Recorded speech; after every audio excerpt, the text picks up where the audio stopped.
tient tout particulièrement à cœur parce que je vais te dévoiler tout ce que je sais sur l'anglaise épisode après épisode. Une ouverture que je joue depuis des années et ce que je vais te montrer, ben, je l'ai joué contre des joueurs de tout niveau, dans plein de cadences différentes. Je sais que ça tient la route et surtout je sais que tu vas marquer des points avec. Que tu sois débutant ou non, pas de panique. L'anglaise, c'est une ouverture accessible, intelligente, avec une théorie beaucoup moins dense que sur D4 et E4. Grâce à ce système, tu vas imposer ton rythme, forcer les noirs à jouer sur ton terrain et faire grimper ton niveau stratégique en flèche, et pas que.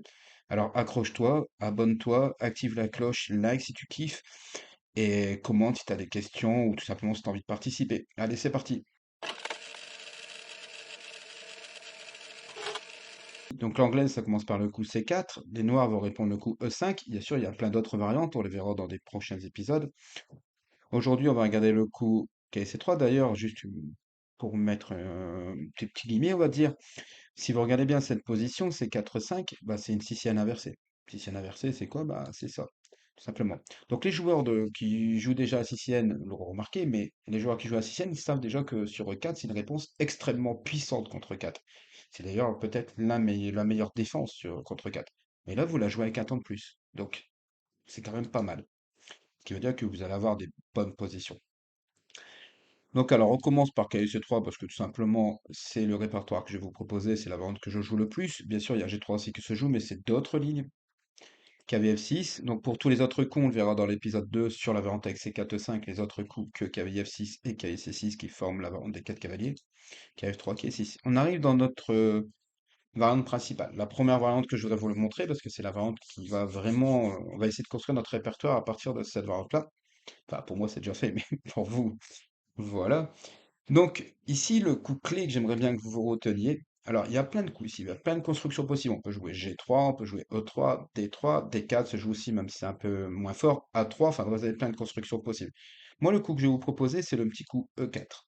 J'aime particulièrement ce coup. Pourquoi?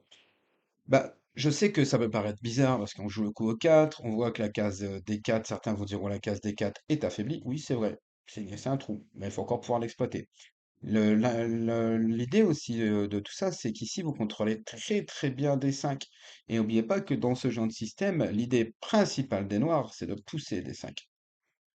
Donc déjà, bah, vous les emmerdez un petit peu, quoi, en jouant ce coup ici déjà. Donc 4 sert à contrôler la case D5, ça bloque un petit peu la position, et surtout, bah, les noirs, ils n'ont pas tellement de réponses que ça. Ils ont en vérité quatre réponses, on va dire quatre vraies réponses. Soit ils vont jouer pour le coup G6, soit ils vont jouer pour le coup fou C5, D6 et fou B4. C'est les quatre véritables seuls, enfin c'est les seules vraies réponses qu'on a sur ce système-là. Déjà, dans un premier temps, on peut regarder G6. Pourquoi G6? Parce que bah, G6, c'est pas performant pour les noirs. Il nous laisse faire le coup D4 immédiatement. Donc on est très content, on a réussi à faire D4, c'est le principe des ouvertures. Quand on joue C4, D4 ou E4 au premier coup, on a envie de prendre le centre intégralement. Sur E4, on veut pousser D4, sur D4, on veut pousser E4.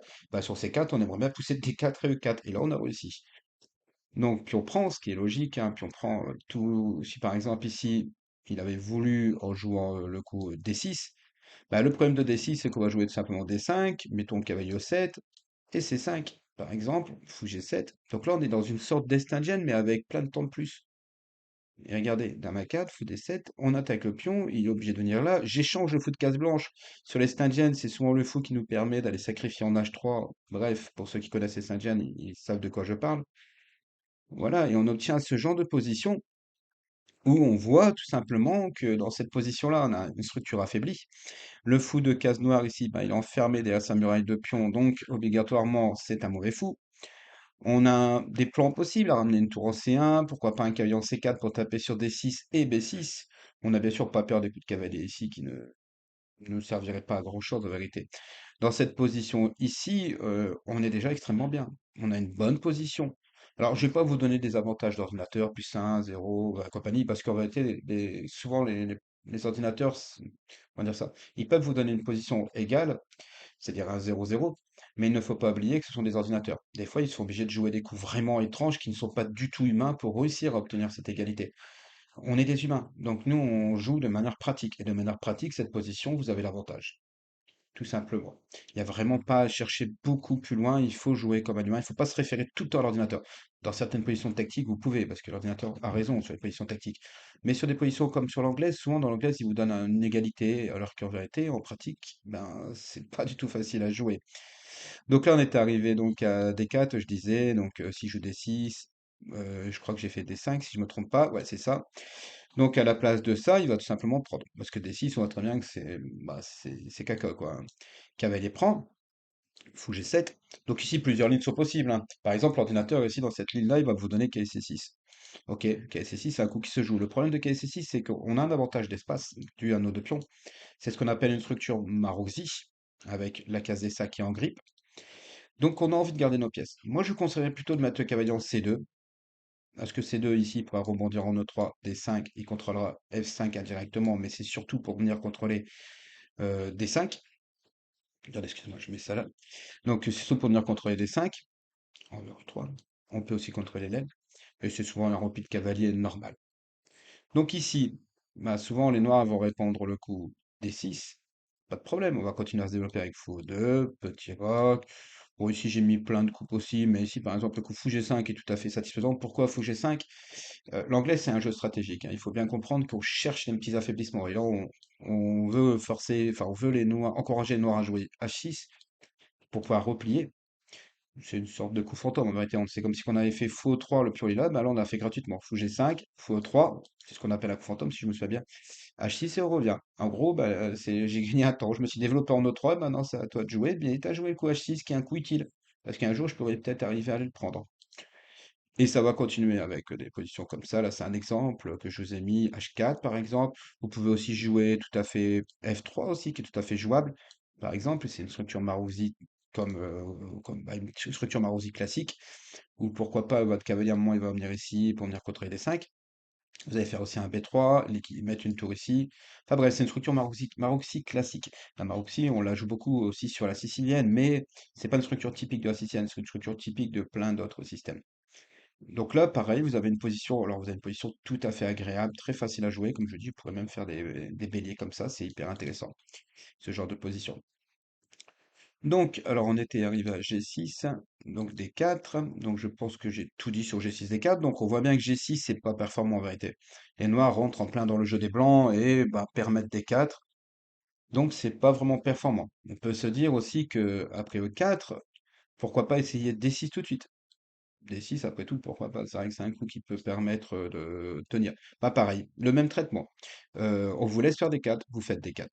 Pourquoi? Parce que là, de la même manière, si on prend, je reprends du cavalier, je suis très content. Là, mais en plus, si là il fait G6, je refais C2. D'une manière ou d'une autre, ça va revenir dans les mêmes positions. Ici, il y a une option supplémentaire, il peut jouer le coup fou G4. Pas de souci. D5. Alors là, c'est des positions qui sont intéressantes à étudier. On va dire que le coup le plus, comment dire? Le plus joué, je pense, et surtout le coup le plus qui donne le plus d'espoir en noir, c'est quand même de jouer en D4. Parce que là aussi, ils reviennent replier en E7, je fais H3, je suis très content. Dans cette position-là, il y a 2 variantes qui se jouent. Il y a fou E3 et fou E2. Les 2 variantes sont extrêmement bonnes. Il y a vraiment rien à dire sur ces variantes, parce que je me trouve avec mes flèches sur ces variantes-là. Fou 2, c'est si vous voulez jouer un jeu simple. Donc je l'ai mis, je crois, Fou 2, j'ai mis, oui, oui, je l'ai mis. Moi, c'est pas la variante que je joue, mais pourquoi pas. Sur Fou 2, on fait cavalier prend, par exemple, pion prend. Et puis bah voilà, excusez-moi, pas pion prend, fou prend et dame prend. Vous avez réussi à échanger votre mauvais fou, parce que c'était le fou qui était sur les cases blanches. Il garde son mauvais fou ici. D'un point de vue positionnel, vous avez un léger chouïa en plus, plus facile à jouer. Votre plan, ça va être de jouer par exemple des coups comme B4, C5 ou C5 immédiatement avec un fou en E3. Pourquoi pas essayer de limiter aussi l'action de ce cavalier avec H3. Bon, bah, c'est une variante qui est tout à fait jouable. Moi, je préfère sur, sur cette variante, à la place de jouer fou E2, je préfère jouer fou E3. Parce que fou E3, déjà, ça pose une question immédiatement au cavalier, mais pas seulement. Imaginons qu'on fait cavalier prend. Alors, un petit truc à dire quand même sur les pions doublés, parce que souvent j'entends dire les pions doublés c'est une faiblesse. Oui, c'est une faiblesse si vous pouvez les attaquer. Après, il faut aussi imaginer une balance. Dans une balance, vous mettez tous les avantages des pions doublés contre tous ces inconvénients. S'il y a plus d'inconvénients que d'avantages, c'est une faiblesse, donc c'est un coup qui est mauvais. S'il y a plus d'avantages que d'inconvénients, bah c'est pas une faiblesse, donc c'est un bon coup. Et là, si on regarde cette position-là, Le pion doublé vient renforcer le pion E4. Parfait. Donc déjà, on a un renfort du pion E4. On ouvre une colonne G. Ah, c'est génial. Je vais mettre d'autres couleurs, tiens. On pose une question immédiatement au fou. Ah, c'est encore plus parfait. Et si on regarde bien dans cette position-là, le fou n'a pas beaucoup de cases. Vous voulez qu'il va où? Ici? Ou sur cette diagonale-là? Le fou de cases noires qui est là, bah, il n'y a pas de jeu non plus. Parce que notre fourneau 3, il est extrêmement fort. En vérité, on va toujours pouvoir continuer peut-être avec des plans avec C5. On va pouvoir aussi mettre des tours ici. Pourquoi pas essayer de mettre un fou là par la suite. Par exemple, ici, s'il joue déjà le coup fou H5, bah, son fou, il n'y a pas vraiment d'avenir. Il va venir où? Ici, bloquer un pion. Ok. Ici, il est bloqué par le pion là. Je peux jouer par exemple fou 2. Pardon, excusez-moi. Tour G1. Pourquoi pas mettre une dame en D2? Un grand roc si faisait aussi, c'est possible. Ou sinon, je peux laisser le roi ensemble puisqu'il n'y a pas vraiment d'attaque. Le seul inconvénient de cette variante, véritablement, c'est le roi. On ne sait pas trop où le positionner pour l'instant. Mais le problème, c'est que les noirs, pas pour les noirs bien sûr, c'est que les noirs, bah, ils ont du mal à nous attaquer. Donc les pions doublés, surtout, vous vous rappelez bien que les avantages qu'on a à jouer les pions doublés dans cette variante sont plus, comment dire ça, sont plus élevés que les inconvénients. Les inconvénients, c'est on a un pion doublé, oui, d'accord, on a un pion doublé. Mais il joue un rôle extrêmement important dans cette position et il nous donne des avantages qu'on n'aurait pas sans ces pions doublés. Donc, je dirais que la variante, bon là par exemple, il peut jouer aussi en D7, mais ça change rien du tout, hein. Fou D7, c'est vraiment la même variante. On va continuer à se développer. Oups. Par exemple, comme ça, tour G1, pourquoi pas. Ça change pas grand-chose. En fait, les noirs ont un réel, et on peut toujours utiliser ce pion comme un bélier. Les noirs ont un réel problème de développement de ce fou. Ils ne savent pas où mettre ce fou, parce que ce fou n'a pas d'avenir. Il est bloqué derrière sa chaîne de pions. Bon, après, c'est pas non plus net avantage blanc, hein. Là, c'est une position, on va dire, qui est équilibrée. Mais équilibrée, plus facile à jouer pour les blancs, simplement. Moi, je préfère les blancs dans cette position. Je l'ai déjà joué quelques fois.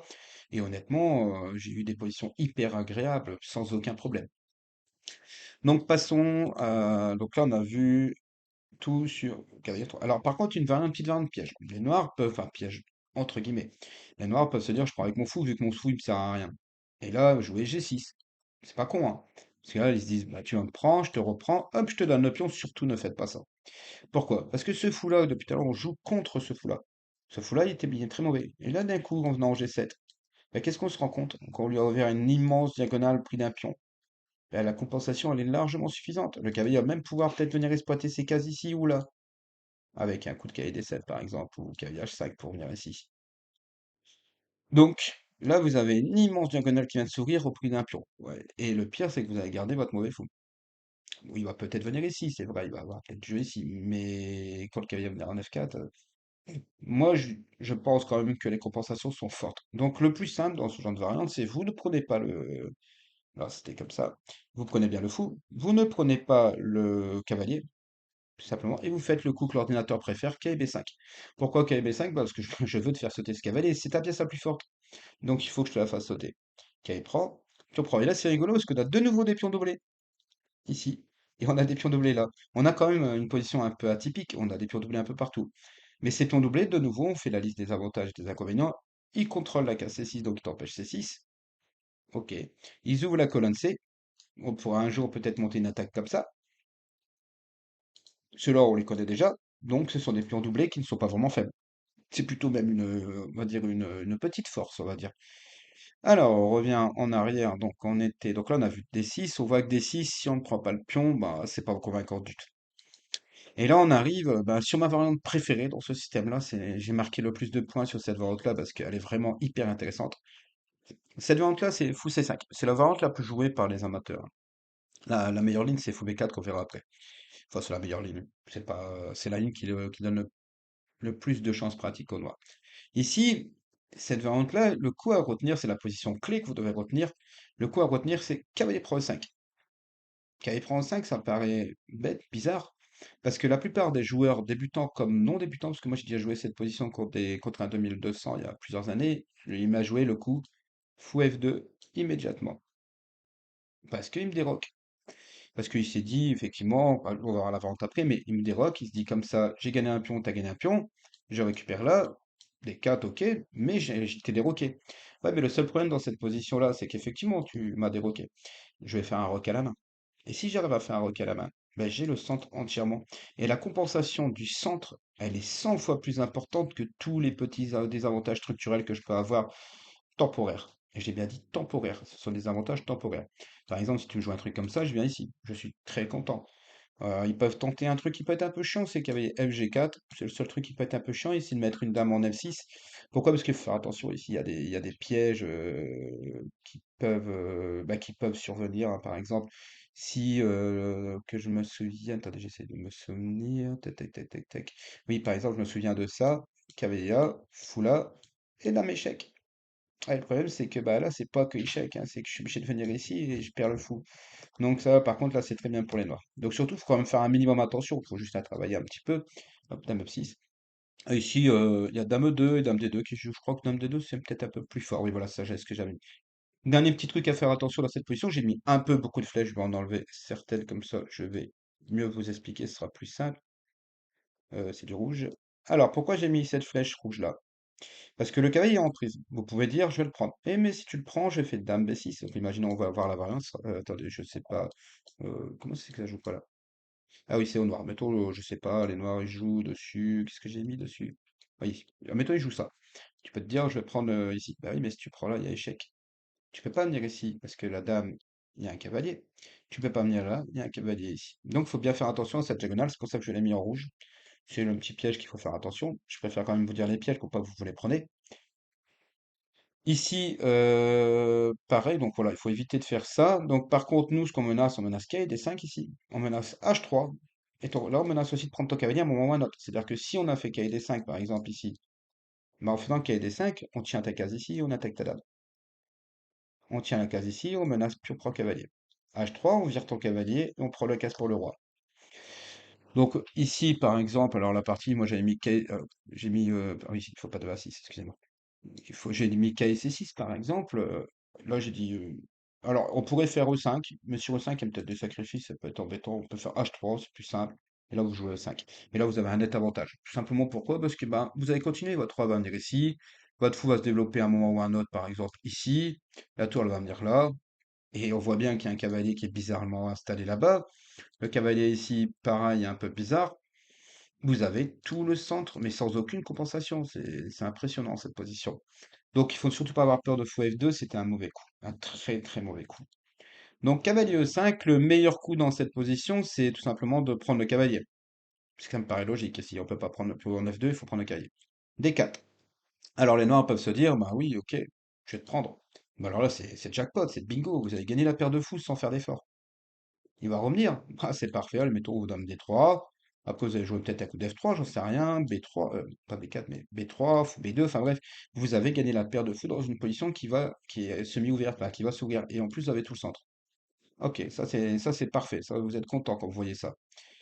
On peut se dire fou D6. Ok, fou D6, ça paraît être un coup intelligent. Bah, c'est 5. Je continue à attaquer ton fou, je menace de prendre ton fou. Deux choix. Tu te dis, je me barre, par exemple, je sais pas, ok, G6. Ok, je te prends. Et là, on voit la position, bah, les crêtera, quoi. Cette position, on voit que là, il n'y a pas vraiment besoin que je vous fasse on va dire, un énorme speech dessus. On voit bien qu'il y a un problème dans la position. Vous avez toujours la paire de fous, la structure de pion, elle est défoncée. Ici, on se demande comment vous allez développer votre fou, parce que ici, malheureusement, je peux l'embêter directement avec des 5 et tout fixer. Enfin bref, on voit bien que c'est pas correct. Donc on peut se dire fou E7. Ok, fou E7, boum, prise. Je t'attaque ton cavalier. Alors c'est une position qui est un peu bizarre. Mais regardez la position véritablement. Fou E3. Comment tu fais pour pousser des 6? Déjà, bah, c'est compliqué. Si on regarde bien, j'ai tous mes pions. Un, 2, 3. Pourquoi j'ai une flèche? 5, 6, 7, 8. Et lui, il y en a un, 2, 3, 4, 5, 6, 7. Donc j'ai un pion de plus. J'ai un pion de plus, certes, c'est un pion doublé, ici, en plein centre. Mais pareil, de nouveau, ce pion doublé joue un rôle important dans la position. Il empêche tout simplement de te développer. Ton cavalier là, il n'a pas de case. Ton fond, on ne sait pas trop où tu vas le mettre. Peut-être B7, c'est peut-être ta seule case. Moi, mon cavalier va venir facilement D5. Je vais peut-être pouvoir pousser F4 et peut-être mettre des pièces comme ça, avec un petit roc. Je vais peut-être même pouvoir faire Dame D2 et grand roc, pourquoi pas, ou tour D1, peu importe. Et puis parce qu'il y a des menaces comme ça qui pourraient arriver avec C6 aussi. Et on se rend compte qu'il y a un réel problème dans la position. Donc là, je vous ai mis fou 3, c'est pas le seul coup, hein, vous auriez pu aussi pousser B4. Enfin bref, c'est juste pour vous montrer que cette position-là, elle est pas bonne. Elle est très très gros avantage au blanc.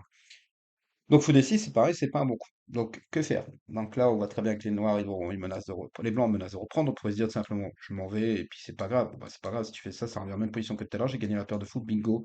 Ton pion D6, il est compliqué à pousser. Donc le meilleur coup ici, eh ben, c'est fou B4, tout simplement. Fou B4, c'est le meilleur coup. Pourquoi? Bah parce que fou B4, ça t'enlève toutes les prises, et puis bah tant pis, tu prends là, tu gagnes là, donc tu as récupéré ton pion. Là, on va arriver dans une position atypique. Il faut vraiment pas en avoir peur, cette position, elle est vraiment, croyez-moi d'expérience, elle est vraiment bien. Dame F3, j'attaque ton cavalier, donc pas le choix, je prends. Pion prend. Alors je sais que ça va effrayer pas mal de personnes, parce qu'ils vont se dire, cette position, bah regarde tes pions, c'est pourri. Ok. Si tu mets ton fou en C5, déjà, j'ai joué comme ça. J'attaque ton roc. Si tu fais petit roc, fou là, et là je gagne ta qualité et je suis très content. Ok, par exemple, tu peux te dire, bah ouais, mais je vais pas faire petit roc, je vais faire G6. Bah ok, si tu fais G6, je peux déjà jouer soit H4, par exemple, soit fou G5 que j'ai mis aussi, mais ou bien, moi j'avais mis une autre variante que j'aime bien jouer aussi, c'est fou D3, par exemple, petit roc, fou G5, fou 7, H4. D6, on continue, et ainsi de suite avec Rorok et compagnie. Parce que Rorok, l'idée, c'est que si tu me prends là, hop, je te défonce la tête comme ça. Enfin bref, il y a plein d'idées dessus. Mais en fait, cette position-là, si vous restez sur la diagonale là, bah, vous allez vous faire attaquer dans tous les sens sur le roc. On compense largement les pions doublés isolés, parce que là, effectivement, là, c'est une faiblesse, par l'attaque, par l'initiative. On a une pression énorme dans ce truc. D'ailleurs, si vous la mettez sur une bécane, sur un ordinateur, cette position, il va la considérer comme légèrement, bah, un chouïa pour les blancs en plus. Alors que vous avez des grosses faiblesses ici. Ça veut dire que vous avez des grosses faiblesses, mais il la considère plus ou moins équilibrée. Ok, c'est quand même pas mal. Donc le meilleur coup peut-être c'est fou A5 pour essayer de rester sur le clouage ici. Ce qui me paraît être un coup, on va dire, logique. J'essaie de rester sur le clouage, garde la pression sur le pion. D'accord, ok, donc là c'est. Enfin, je veux dire. C'est le coup qui paraît le plus sensé, tout simplement. Donc là, moi, j'avais mis, je crois, fou F4, si je me souviens bien. Non, j'ai rien mis du tout, cette variante-là. Bah, je vais vous la mettre en live, alors. Donc, fou F4, par exemple, petit roc. Et puis ici, l'idée, bah, en gros, l'idée, c'est tour D1, fou E2, grand roc. Hop, j'ai mal fait mon truc. Parce que le pion D6, malheureusement, ce pion D6, bah, il y a du mal à bouger. Le pion B6, on voit qu'il ne peut pas le bouger parce qu'il y a une dame qui attaque. J'ai enlevé les couleurs vertes parce que c'est vrai que ça n'est pas joli. Donc ici, on peut pas jouer B6. Donc les noirs ont un réel problème avec ce fou-là. Ce fou-là, bah, ok, il tape là, mais à part ça, pas grand-chose. Donc je dis, oh, je vous répète, toute l'idée consiste à... Oh, qu'est-ce que j'ai fait? Excusez-moi. Toute l'idée consiste à jouer fou E2 avec une tour qui vient en D1 et un petit roc pour mettre le roi à l'abri. Et souvent, les noirs, dans cette position, bah, ils se sentent obligés de sacrifier leur pion D6. Enfin, sacrifier, de pousser D6. Puis on prend, après avec tour qui arrive en D1, on a une pression énorme sur ce pion. Ça nous donne une position équilibrée, une position de combat, une position dynamique, où la faiblesse des pions doublés ici, elle est compensée par la faiblesse du pion D6, et même, on va dire, plus que compensée. Donc n'ayez pas peur de cette variante, moi je vous conseille de la pratiquer, surtout de la travailler un petit peu un minimum, regardez un petit peu, essayez de trouver des parties dessus, il y en a pas mal, hein, et vous verrez qu'en fait cette variante, elle est tout à fait agréable à jouer, avec les blancs, hein. Elle est pas perdante avec les noirs, mais elle est vraiment agréable. Moi, je l'ai joué il y a pas longtemps en blitz au tournoi fermé de Béthune, au tournoi blitz de Béthune.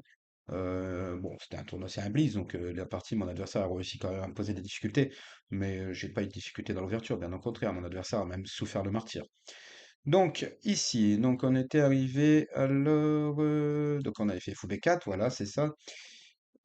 Hop, je vous remets juste ici, je vérifie que j'ai tout dit dessus parce que comme j'ai pas tout mis les variantes, parce que je l'ai fait la plupart des variantes, je l'ai fait en direct live, comme on dit, hein, parce que c'est mon ouverture et je la connais très très bien sur ces variantes-là. Alors, à part ça, qu'est-ce qu'on peut jouer? Donc là, on va plutôt retrait maintenant, parce que fou C5, on l'a traité, oui, on a vu cavalier là, on a vu fou là, et on a vu là. Donc les noirs aimeraient bien jouer fou C5, mais ils se rendent compte qu'il y a le sacrifice en E5 qui est un peu chiant à partir d'ici. J'aimerais bien jouer excusez-moi, je vais mettre des couleurs pour que vous les voyez bien. Et je vais relever toutes les couleurs que j'ai foutues là. Qu'est-ce que j'ai foutu? Ok. Je suis pas doué avec les flèches, hein, je suis désolé. Donc les noirs aimeraient bien jouer fou C5, mais ils sont embêtés parce qu'à chaque fois il y a le sacrifice en E5 qui est très fort. Donc ils vont faire une nouveauté, ils vont faire une nouvelle variante, et c'est la dernière qu'on regardera pour cette partie théorique de la bande des quatre cavaliers. On regardera les prochaines variantes, ça sera sur tout ce qu'on joue sur C4, E5, mais sans la partie des 4 cavaliers, enfin sans cette variante-là. Donc ils ont décidé de jouer fou B4. Quelle est l'idée de fou B4? Bah, l'idée de fou B4, elle est pas très difficile. Je te fous une pression sur ton cavalier, je t'interdis plus ou moins des 4, d'ailleurs pas plus ou moins, je t'interdis parce que tout simplement il n'y a plus le 4 qui est en l'air. Donc, bah, c'est un peu chiant. Mon idée avec les noirs, elle est pas très difficile. En plus de te mettre une pression, j'attends que tu joues un coup comme D3 pour jouer D6, remettre mon fou en C5, comme ça j'ai enlevé tous les menaces de cavalier prend E5, une fois que j'ai réussi à pousser D6. Donc nous, comment on va réagir dans cette variante? Très simplement. Cette variante, on va jouer D3, parce que D3, il faut bien qu'on pousse pour renforcer ici. Il y avait une menace directe sur, hop, je enlève tous les petites, voilà, il y avait une menace directe ici sur le pion E4.